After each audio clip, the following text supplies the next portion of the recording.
Y arranca ya nuestra sección en verde, su primera entrega. Está con nosotros Florent Prunier. Florent, muy buenos días. Buenos días. Bienvenido a Córdoba TV.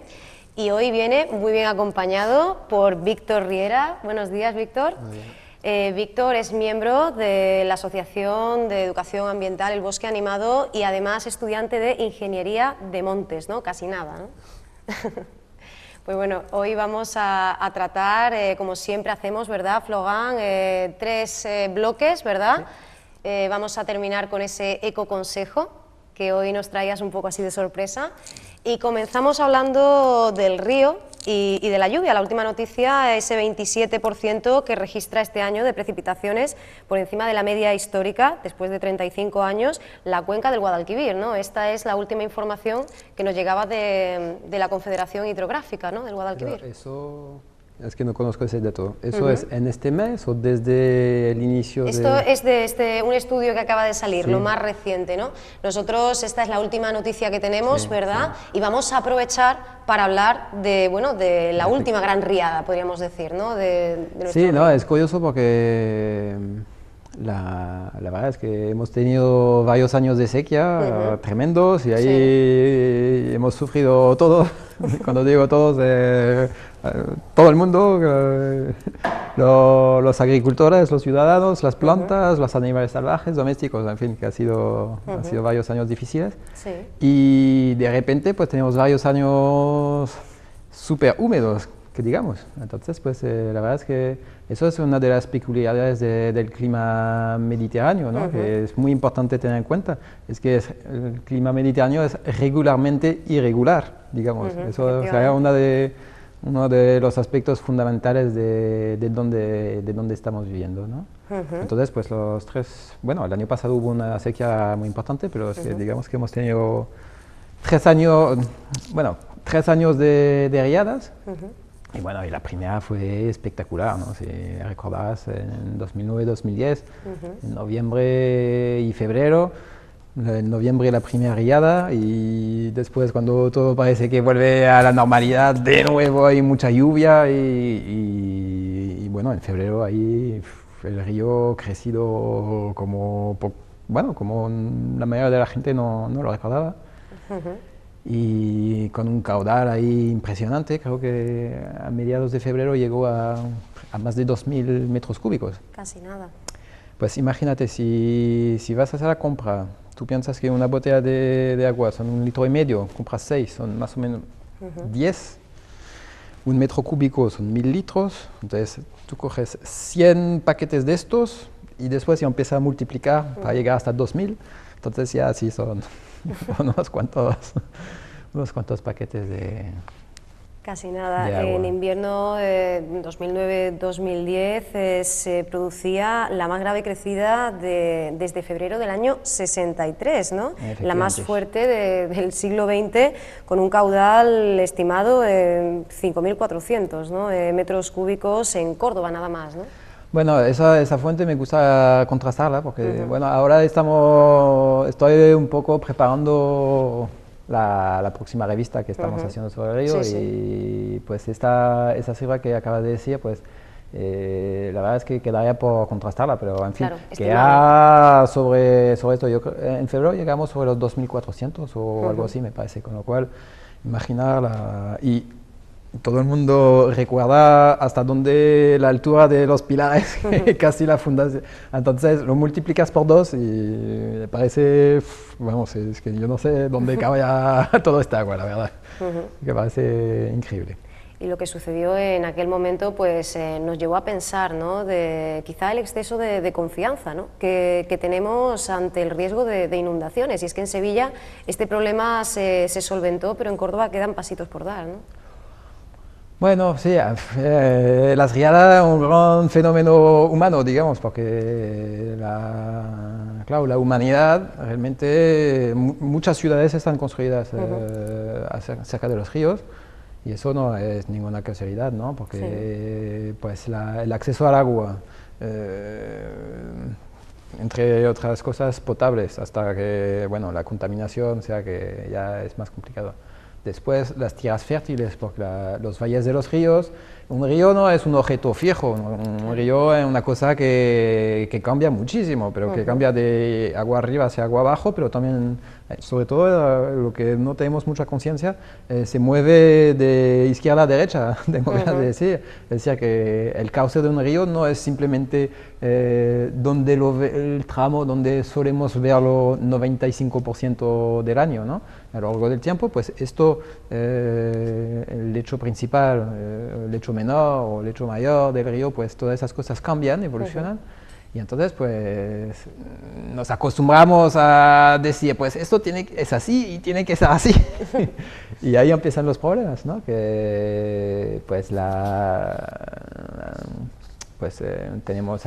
hacemos asentamientos en lugares donde no procede, regulamos el río de una forma que después, pues, una avenida excepcional, pues, porque es que eso no es previsto, claro, pero es que cada 100 años o cada 200 años pues pasa algo. Entonces, pues, no era previsto, pero por muy poco probable que una cosa puede ocurrir, pues al final siempre ocurre, eso, la probabilidad es así.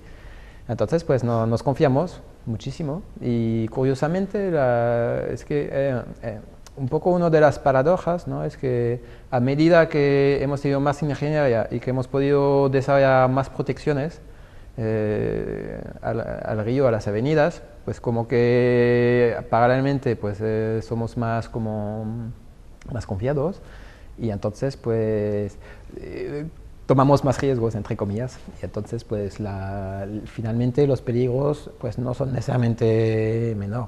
Ahora, la riada que estamos hablando, bueno, fue algo excepcional, espectacular, increíble, que no volvíamos a ver antes de mucho, y el año siguiente volvió. Además se rompía un ciclo de sequía de 5 años, ¿no? Pues sí, lo que estamos diciendo antes, ¿no? Pero lo que quiero decir es que pasa un evento, y eso no quiere decir que este evento no va, es que el año siguiente volvió a ocurrir. Pero al margen de esto, aún así, pues también es que tampoco es que ha ocupado tanto espacio, ¿no? Se ha desbordado muchísimo y ha habido afectados y bueno, las personas que han perdido pues con sus casas, pues evidentemente eso es un drama personal, ¿no? Pero también llegas a pensar al contrario, es que tampoco es que ha sido que ha desbordado kilómetros y kilómetros cuadrados, ¿no? Así es relativamente limitado en puntos muy concretos y claro, es que esos puntos concretos pues hay que tomarlos en serio y tener un urbanismo que sea adecuado. Claro, porque además los números asustan, 20 carreteras cortadas en toda Andalucía, ¿verdad? Más de 400 inmuebles desalojados por esta causa. Sí, y pero bueno, en la peor inundación que hemos conocido en 50 años. Claro, casi nada. Sí, pero bueno. Claro, es mucho tiempo, ¿no? Preguntamos por ese momento en el que los embalses pues, se ven obligados precisamente a desembalsar cuando se supera su capacidad. Claro. Y queremos saber, Flogan, cómo modifica esto y en qué manera lo hace la propia fisonomía de un río a lo largo de la historia, ¿no? Este proceso que además también está en ese estudio que tú realizabas, sí. ¿No? Cómo se van modificando, ¿no? La configuración, la morfología propia del río, ¿no? Sí, bueno, hay varias cosillas. Digamos, empezamos por los embalses. Sí. Lo que Confederación hace es como la riada del 63 fue, no sé si llegó a ser mortal, pero en fin, que fue mucha tela. Sí. Y entonces uno de los argumentos, el otro es el riego, pero uno de los argumentos de encauzar absolutamente todos los ríos, porque en Andalucía solo queda un río un río salvaje, que es el Ajenal, que es increíble, ¿no? Fantástico. Pues uno de los argumentos es la regulación del caudal. Es decir, que bueno, pues cuando llueve de repente muchísimo, pues los embalses se rellenan y entonces eso permite, y después soltamos poco a poco, entonces en vez que llueve en un día o 2 días y la avenida pasa en un día, pues lo que se pretende es pues esos días de lluvia se concentra todo lo que se puede en los embalses y después pues se suelta poquito a poquito, ¿no? Entonces pues se suaviza el efecto de las riadas, ¿no? Pero cuando ya ha llovido tanto durante 3 meses seguidos, pues llega un momento que ya el embalse está lleno. Y entonces es ya cuando dicen, ya pasamos las señales de seguridad y entonces tenemos que abrir las compuertas y entonces pues en este momento pues agua que entra en el embalse, pues agua que sale. Y pues esa situación, pues cuando se ocurre a nivel de toda una región, de una cuenca, pues se suma todos los ríos y es cuando obtenemos que el caudal del Guadalquivir, pues la altura crece y hay inundaciones. Entonces, eso es un poco la función de regulación que tienen los embalses. Ahora, después, la crecida en sí, como ha durado tanto tiempo, pues bueno, hay un problema añadido y que también vamos a tratar en la revista, es el tema relativo a la erosión. Es decir, que porque todo eso va unido de la mano, ¿no? Entonces hay que mirar las temáticas, cómo se cogen entre otras, ¿no? Entonces la campiña de Córdoba, de Jaén, pues está cultivada y los cultivos que se llevan a cabo, pues eso fomentan con pocos setos, con poca cobertura de vegetación en invierno, porque son árboles como los olivos o porque son cultivos cortos, pues eso hace que hay mucha tierra desnuda en invierno. Y entonces, pues mucha tierra desnuda, con mucha agua, eso son muchas escorrentías y se forman ahí unas vaguadas de lodo impresionantes y bueno, y se llega a perder milímetros, ¿sabes? Pero medio centímetro en varios años. Entonces, todo eso multiplicado por una superficie como Córdoba y Jaén, pues imagínate tú. Y todo ese sedimento pues acaba en el río. Entonces, pues en la riada durante días y días hemos tenido todos esos paquetitos que estamos comentando antes de botellas de 1,5 litros y todo esto llevaba en suspensión, lo podemos ver en el río casi cualquier día, pues llevaba sedimentos en suspensión, es decir, que por ahí pues había un montón de arcilla, de arena que estaba viajando con el propio agua y es eso que da el color al agua, a veces más café con leche, otras veces más tirando a rojizo. Y bueno, Guadalima, uno de los principales afluentes, es el río Rojo, entonces no es una cosa nada nueva, ¿no? Bueno, pues todos esos sedimentos, pues los que pesan más, pues tienen una tendencia a caerse, y entonces pues en los otros de la geografía, pues en las islas o en los bordes, pues cuando el agua está frenada porque ahí encontré una isla con un montón de sauces, de eucaliptos y de repente ahí baja la velocidad y entonces pues todas esas partículas se depositan durante días porque las inundaciones han durado, bueno, 2 episodios de casi un mes. Y eso, pues al final, pues cuando se ha retirado el agua, eso parecía el Atlántico. Parecía una marisma, parecía Santipetri. Bueno, los cambios más espectaculares quizás se daban en el meandro del Molino de Martos, también en Casillas, ¿verdad? Podríamos hablar detenidamente, ¿verdad? En ese estudio tú lo haces, pues analizas, ¿no? Cómo decíamos antes, se modifica esa configuración, esa fisonomía, pero también tenemos que hablar lógicamente de cómo afecta a las diferentes especies, ¿no? Que viven en o del río, ¿no? Pues todo eso está muy relacionado. Entonces, empezamos a largo plazo porque tiene la relación. Entonces, se deposita mucho limo, imagínate tú, en Casillas, pues ahí había aún un canal, había una charca, y entonces pues todo eso se cubre de 2 metros, es que hay sitios, es espectacular, fue 3 o 4 metros, hay sitios que se veía como especie de microacantilados auténticos de arena depositada. Y pues entonces, pues de repente, pues las zonas que estaban un poco húmedas, pues debajo de 2 metros de arena, pues entonces ya como que la planta acuática y poco pintaba, ¿no? Entonces, pues en muchas orillas lo que hemos comprobado, pues es que se ha perdido un poco un ambiente más, digamos, palustre, con eneas, y hemos ido más a un ambiente un poco más terrestre, como si el río se había un poco estrechado y que zonas un poco húmedas antes pues ya iban a ser como un poco más fuera del cauce. Y entonces pues esto, pues claro, para muchas especies de plantas y de animales, pues eso ha sido un poco pues una oportunidad o pues una pérdida de hábitat, ¿no?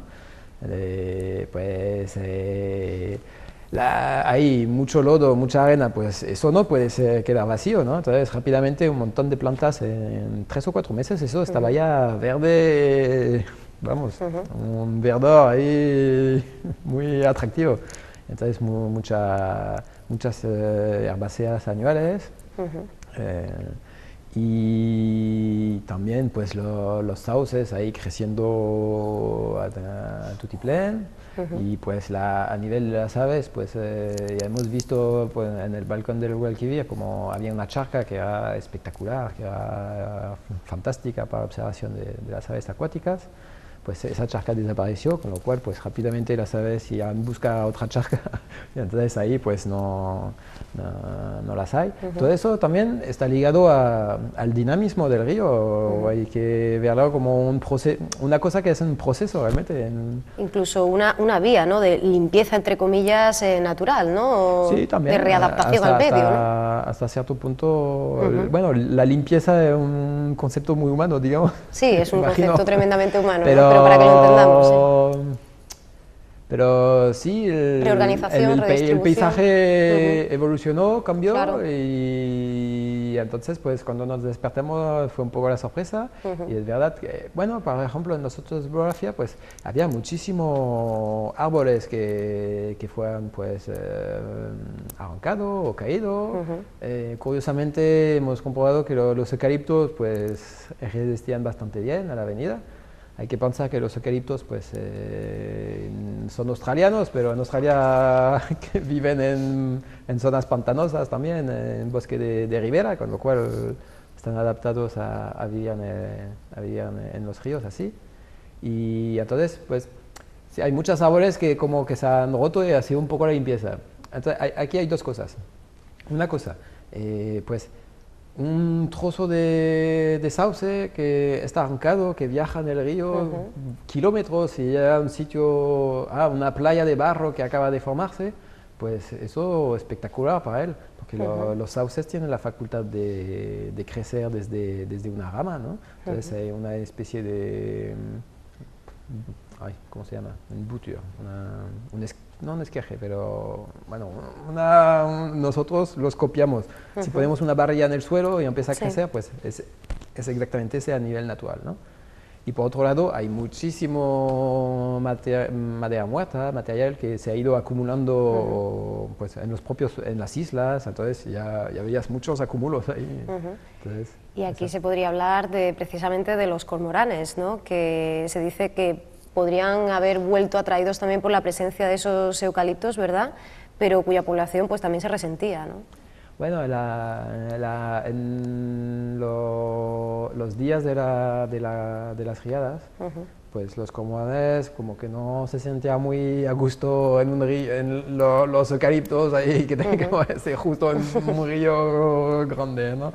Entonces, en este momento no sabemos dónde estaban, pero probablemente estaban tranquilamente en un embalse más resguardado.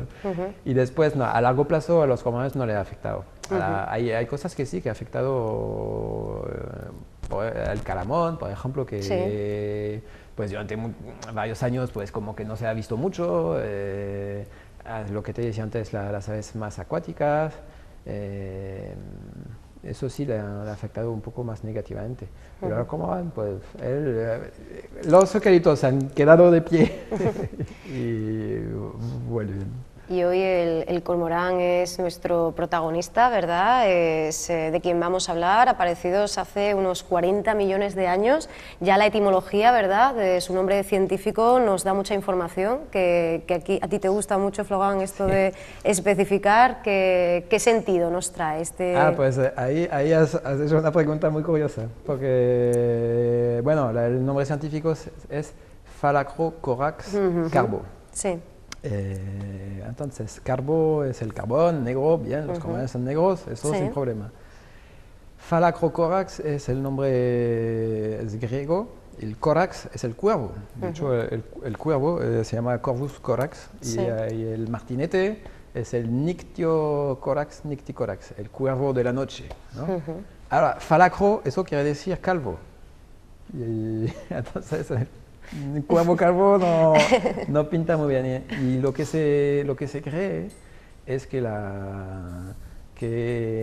los romanos, o los griegos o los romanos, llamaban al Phalacrocorax, porque eso es un nombre de aves de los antiguos, de los griegos.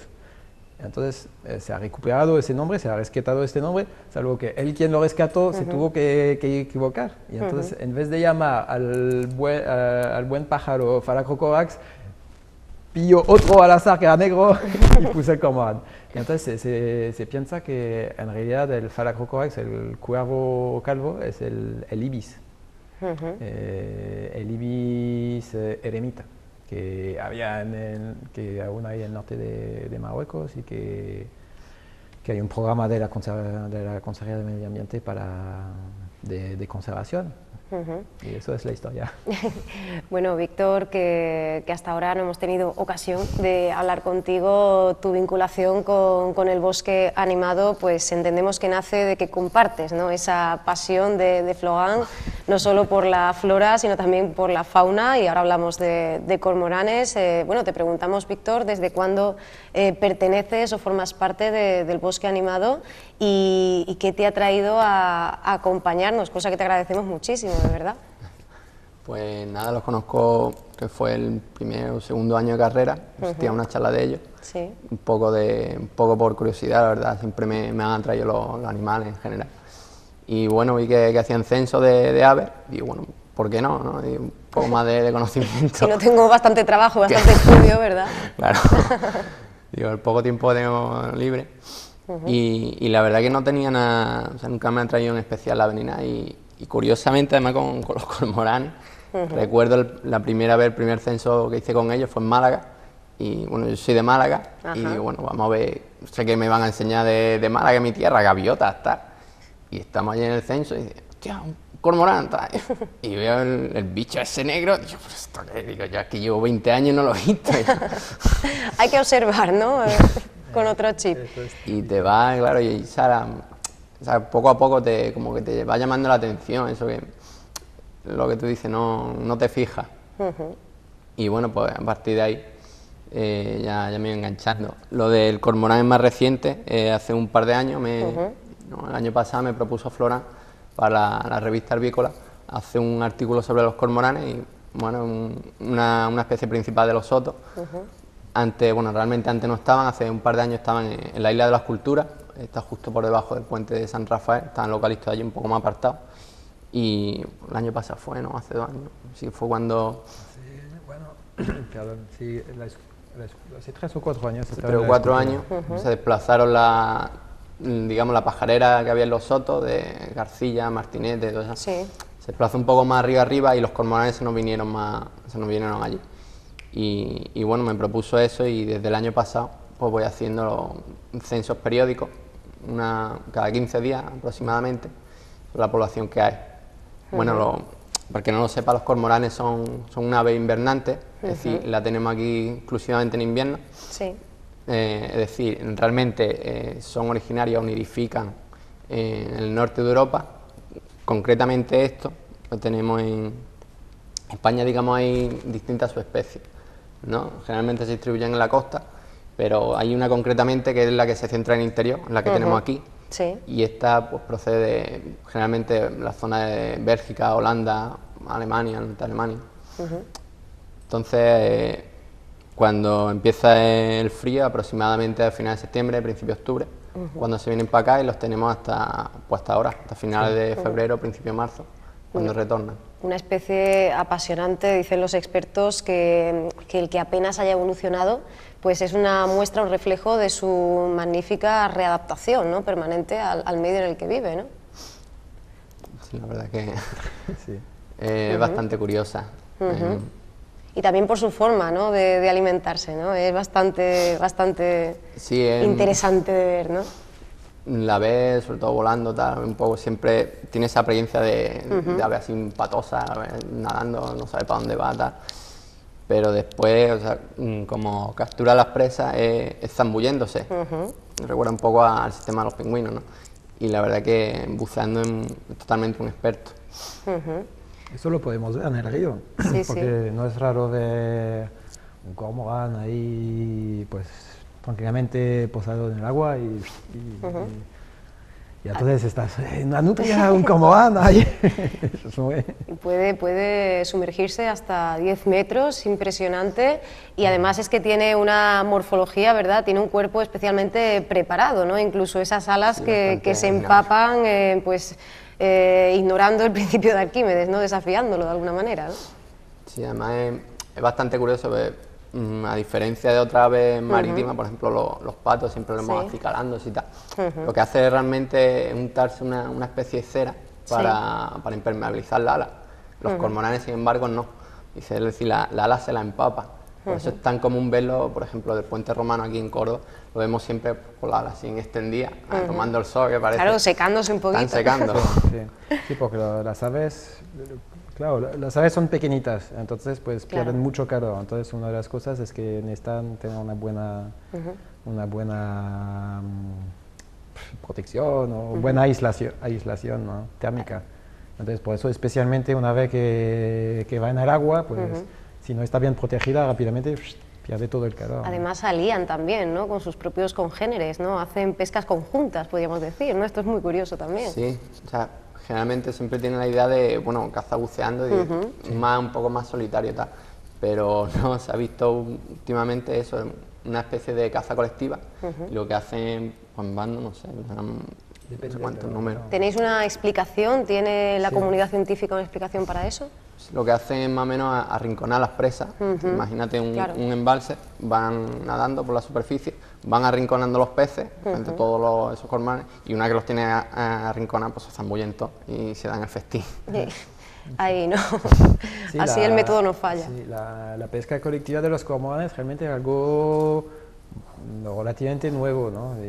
Primero ha empezado en Escandinavia, y eso en Europa tiene menos de 30 años, es una cosa que y poco a poco ha ido, pues le llega bien el método y entonces lo van exportando de arriba abajo, ¿no? Y entonces eso lo hacen, se está viendo que lo están haciendo cuando, pues como el agua es turbia, porque claro, es que es más difícil para ellos detectar presas, y cuando hay muchos peces que vienen, pequeños peces que vienen en cardúmenes, o sea, cuando los peces pues o viven solos ahí, solitarios y no quieren saber de nadie, o al contrario viven en bandos de cientos y cientos de miles. Y entonces cuando esas dos factores se conjugan, pues se está viendo que los cormoranes tienen una pequeña, de vez en cuando, en el río, se ha visto algunas veces, pero poquito, ¿no? Pero eso sería la explicación. Y los cormoranes solo comen peces. Una especie que en algunas poblaciones asiáticas se utiliza también para capturar, ¿no? Como una especie de anzuelo súper evolucionado, ¿no? No sé hasta qué punto, ¿qué opináis de esto? Porque no sé si es una práctica precisamente... Bueno, es tradicional, es mucho tiempo. La tradición... Bueno, pero esos cormoranes son carbo o es otra especie. ¿Tú sabes si es la misma especie? No estoy seguro, yo creo que son otras. Creo que es otra. De todas formas no cambia nada, pero bueno, es como una especie de cooperación entre los humanos y los animales. Sí, yo no sé por qué nos haya bien. Así, tenemos perros, gatos y cormorán ahí. Bueno, que no sufra, ¿no?, el animal, simplemente, ¿no? No. Desde ese porque punto creo de que vista. le ponen ahí le ponen una especie de soga para que no se lo trague, ¿no? Claro. Hombre, mejor que ponga... Seguro que sufre menos con la anilla. Sí, seguramente. Sí, Bueno, y hablando de la mano del hombre, hablamos de una especie muy resistente y sin embargo, pues el paso humano sí le ha dejado huella, ¿no? Sí, ha tenido, cierta zona ha tenido bastante repercusión. Por ejemplo, creo que fue en 2009 en Asturias, dieron una de estas de caza. Creo que dieron un cupo para cazar 200 cormoranes, porque se quejaban los pescadores autóctonos y demás. Y claro, esto abrí veda de caza y se cebaron bastante, como quien dice. Estuvieron ahí. La caza social de cormoranes es además un fenómeno relativamente reciente, ¿no? Sí, sí, totalmente. Lo que te estaba diciendo, Víctor, es que como los cormoranes comen solo peces, pues claro, se alimentan de peces. Y en los años 60, 70 era una especie bastante escasa, el gran cormorán. Sí, es que estoy confundiendo con el nombre francés, perdona.